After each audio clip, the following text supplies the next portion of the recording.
Kia ora and welcome back to the channel. I'm Elvie and today we are going to be doing two paintings side by side, and I thought it would be interesting to do a video kind of showing you kind of how using a photo reference affects your painting. That is for the base drawing and as well for the colour when I eventually add that in. So we've got from memory at the top and then from photo down the bottom. So we will start with the top one. I'm just going to make up a landscape and I'll make up the colours for that landscape. And then from a photo, I'll look at a reference photo, get those colours and everything. So I will be doing a landscape, I believe. That's what I'm visioning right now, is doing a landscape painting. And it will be kind of based off walks that I've done, because I feel like that's a great way to kind of pick a landscape. It is from something that you've done and you kind of remember doing and kind of envision. Both of these techniques are really helpful and important. I started most of my drawings just making it up, so that's more fantasy stuff and just getting used to the idea of drawing and everything. But I did need those photo references early on, and I still like to use photo references for most of my paintings, and that's just because I enjoy drawing things with a memory attached to it as well. So that's somewhere I've been, people I've been with and everything. I just find it a bit more sentimental and important to draw or things in front of me. I really like doing that, so painting on site, I think that's also quite fun. I'm just using a normal pencil here. This one is a black wing, which sounds fancy, but I bought it at an op shop, so any pencil will work, whatever you like to use. So I'm drawing Mount Cargill, which I've actually drawn on the channel before, but it's just because it's something I'm used to seeing a lot, so I decided that's what I'll be drawing. So that's kind of that area, and then it continues down the hill here.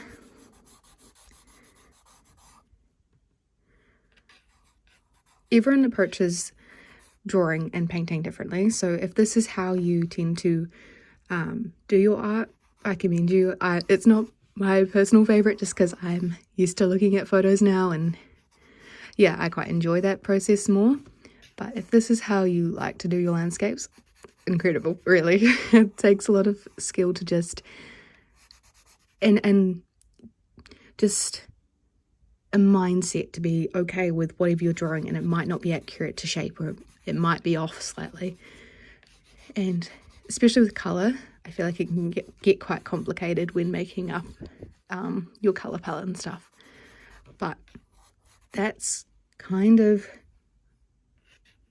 what I'm thinking. So I made up this landscape, but I'm kind of referencing something I've seen, so it's not completely made up. Hence the from memory. I think, oh, maybe I'll add some cloud.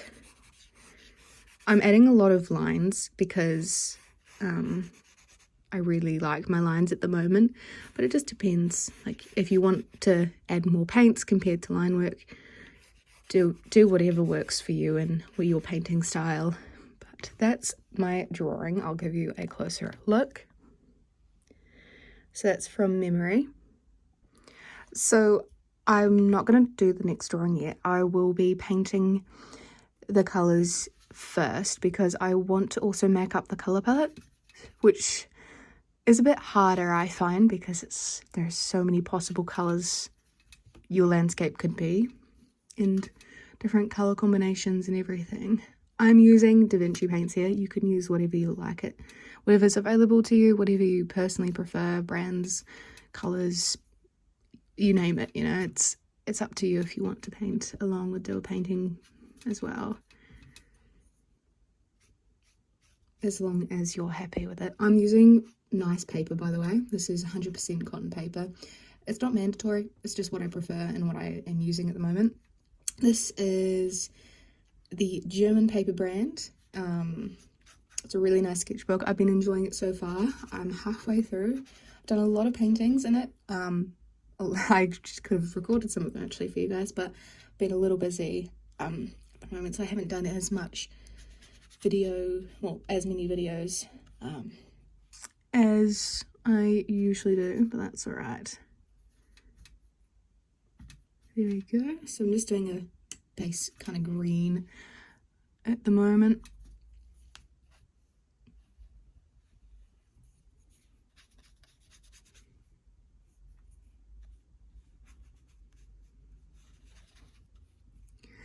And then I shall do the same thing for the back hills.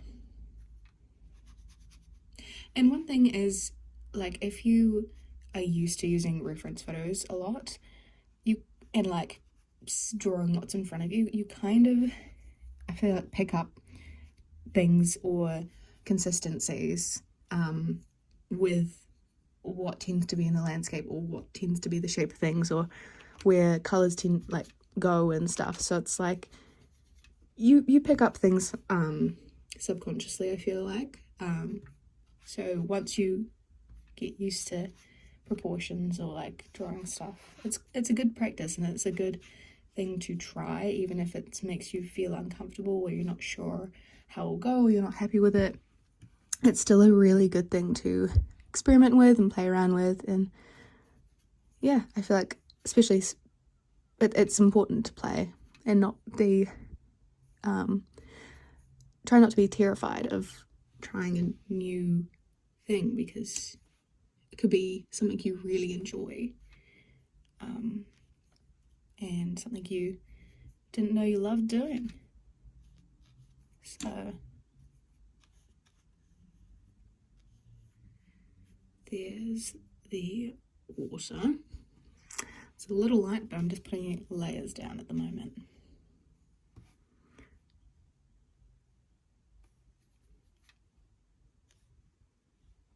Same with the background. I don't mind if the colours and the clouds kind of blend in together. It makes it a bit more smooth, especially clouds kind of blend into the sky anyway. I'm not trying to be too fussy because I don't want to take too long. I have another whole painting to do for you guys, so.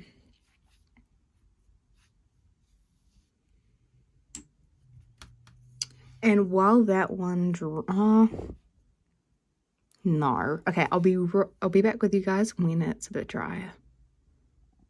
I'm so sorry about the lighting, by the way. It is a little dark.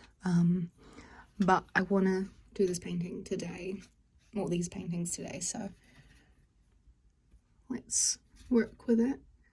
Just going to create a darker shade, not quite the shade I was wanting. Use a bit of the reds and oranges. Going to create that kind of mucky green. Just add that to the hill in the back here. Kind of distinct it a little bit. Make it stand out. A little bit of that in the foreground here. And a green down side here.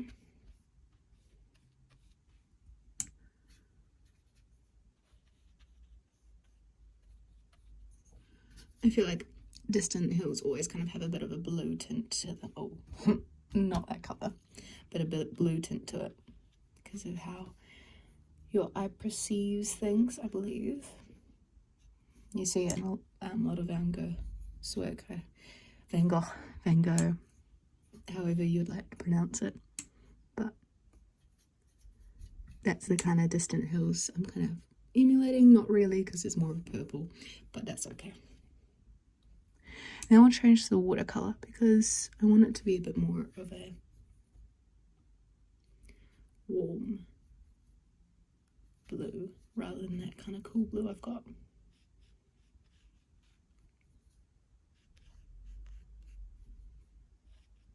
Same with the sea, that's kind of merged in the back. That's alright. Then a bit of a grey to add into the clouds as another layer of depth, I'd say. And just like that, we have a beautiful painting. So I'm going to move you back on this beautiful stand. And we are going to do the painting from a photo. So I've got a random photo up. You can choose whatever photo you like. Maybe a landscape that you've been too scared to try drawing. That's always a daunting task. I've just got a simplistic one because I don't want to take too long. So one thing I noticed when drawing from a photo, you still simplify things. It still looks it can still look quite different, and you still make things up and choose to leave or keep things in a painting. When you're drawing from a photo or drawing in real life, like you make the decision, oh, I don't actually want to draw that tree, or oh, that house is annoying, I don't want to actually draw it, it's not something I'm interested in having in this painting. And I quite like that. I always say it to my friends that are still figuring out painting, no one knows what you're painting or what you're trying to draw. Like, add, take away whatever you want. As long as you enjoy the process, I think there's no harm in making up areas and stuff. As long as the main thing is enjoying what you're doing. And if you don't enjoy what you're drawing or something that is in it, why put it in, you know? Unless you really want it in and you're like, oh, I have to have this in because it's very specific and very important. I'll make it through this hump, you know? So this is actually a foreground of some trees, which aren't actually my favourite thing to draw, so I'm simplifying them a lot because I don't want to be drawing in the dark here with the yellow lighting, because that distracts a lot from the colours that I put down. Got some beautiful trees though.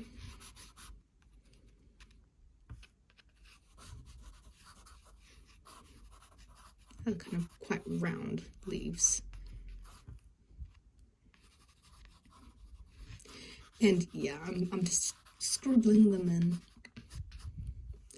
And then we've got the actual hill in the back here.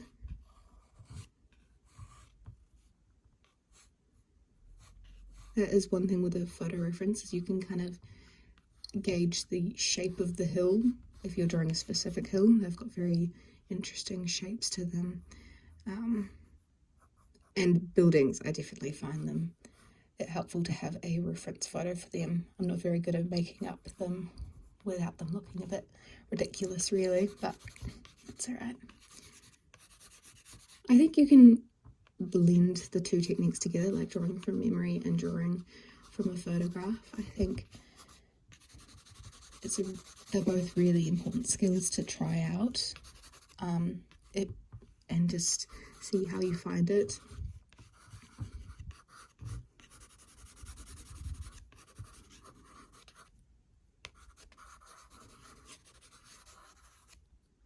Okay, that's our drawing from a photograph, and we will give it another go of painting. Now I can kind of see, it wasn't too bad with the colours.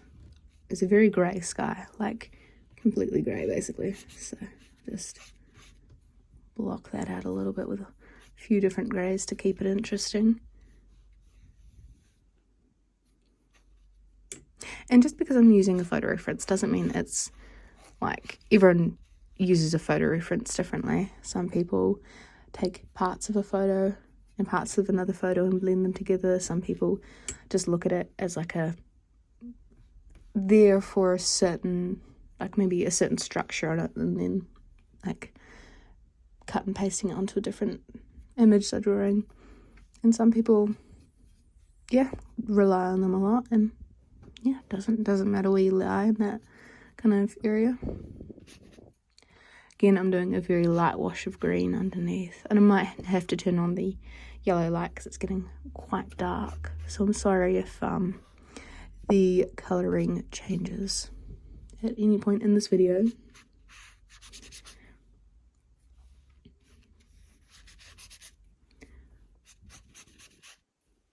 It's nice to have a base layer to work up on, especially since it's a very green landscape. It works for this situation. Doesn't always work having a base layer down because sometimes it's not the right base layer. But you kind of just figure it out, and you kind of, like, when you build up your own painting style, you figure out if you like using base layers or if you find them a bit ridiculous and not helpful. Just trying to build up this one at the back here. Ignore me. Okay, so I'm just going to let that sit for a little bit, and the next time I cut back it's probably going to have yellow lighting.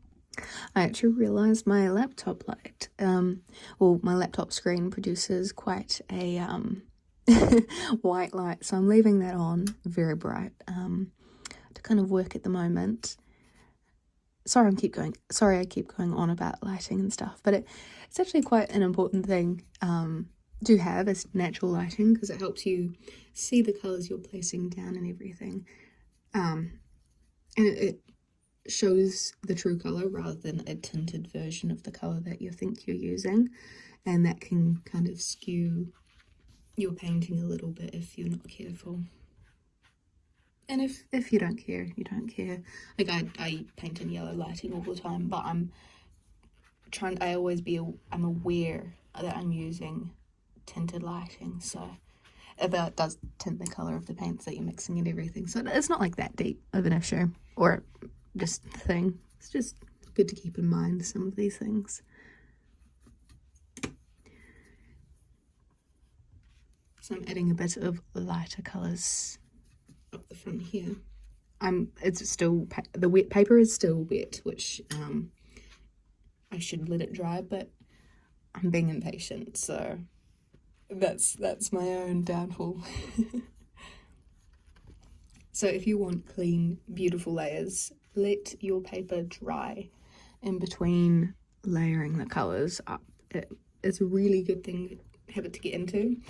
I know this, and I don't necessarily have to follow that all the time, neither do you. But yeah, being aware of these things is a good start. Trying not to block the view too much. My hand can be a bit in the way, but that's alright. Now this one I'm actually really happy with this. I wasn't sure how it was going to go, but you gotta trust your ability sometimes, and it is like, I didn't think this would turn out as well as it did. I'm quite happy about it. So clearly it's not something I tend to do often, but it is really nice when it does work out. Not every painting will, unfortunately, but that's just persistence, and sometimes you can go back to an image maybe you've referenced and try to draw it again. I did that the other day, and it turned out quite nice, and it was really satisfying being able to compare the two paintings and how I approached it and my understanding of what I was drawing, and being able to notice that my eye for detail has improved so much, and like, maybe not my patience, but I notice things in a drawing or a scene much more than I did. So it's just really satisfying to see.